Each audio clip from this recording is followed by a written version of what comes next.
going to go over what I did to install my rock lights on my Jeep.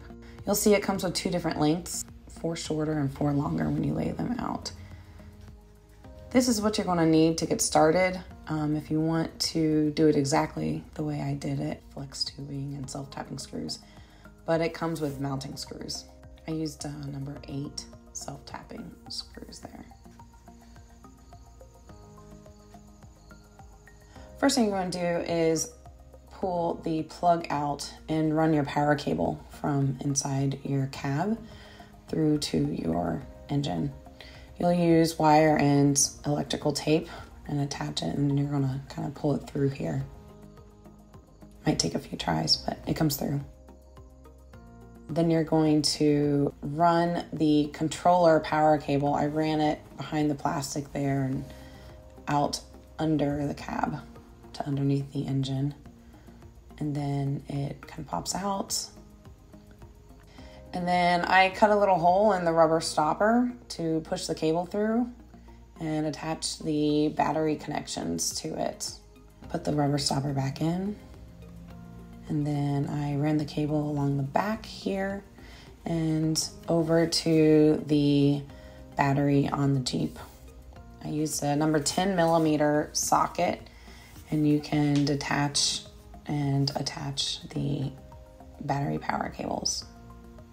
Some people mount the front light under the front bumper. I wanted to try mounting it inside of the grille. I just used some zip ties to attach it along the top there, as far away from the radiator as possible so heat wouldn't become a problem. And then I ran the cable along the engine bay, around the outside and underneath things to keep it out of the way of everything. Then I dropped it down in this little slot here. Each of the tires, we did a pre-drill to run the power cable through for the light.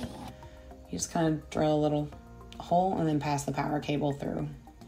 And then I used self-tapping screws to mount them directly into the wheel well. You pass the power cable through the little hole, and then it drops down to the back of the wheel well. And then I kind of pushed it through with the front light, little opening. I fed them both through and down and around. I zip tied the cable as far away from the heat from the exhaust as possible, and then I put flex shielding on to kind of clean it up. The back tire, this was a bit harder to get the cable down the wheel well. I definitely had to use a wire to push it through. And then I ran it inside the frame. I wanted as little wires exposed as possible to keep things from bouncing up and cutting them. So I ran a lot of the cables inside the frame underneath the Jeep. You can kind of see I ran it across and they all fit in there.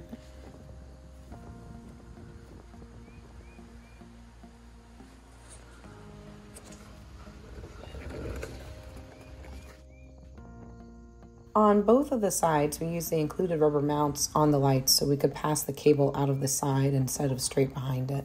And then did similar with this front right tire. Attached it directly to the top, passed the cable down behind the wheel well, ran it up under, kind of twisted along the existing flex tubing. And then the back wheel well, again, very difficult to get that cable through the front. I had to use the wire to kind of push it where I wanted it to go. But once I got it through, this one I ran along the top of the body frame. There wasn't a good way to run it inside and pull it back out, I think because of the gas tank.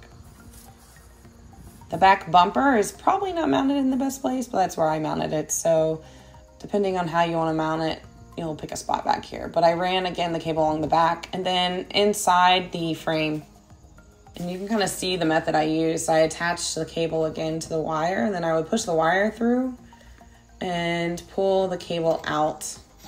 And I just kind of repeated the process just to get it up to, again, that crossbeam area. You can see the cables running from the back of the Jeep here along the top, and I feed it down into the little crossbeam. There's a little hole there. The cables kind of feed down and out through the top and then reattach to the controller portion. The controller mount, we used some longer bolts and nuts and a few washers and mounted them to the existing holes in that metal there.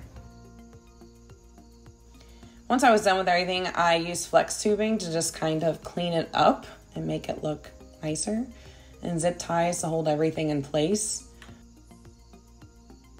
You can kind of see just how clean it makes everything look in the flex tubing. It's pretty heavy gauge wire. You don't have to add flex tubing. That was completely optional, but it looks nice. Well, good luck installing your lights.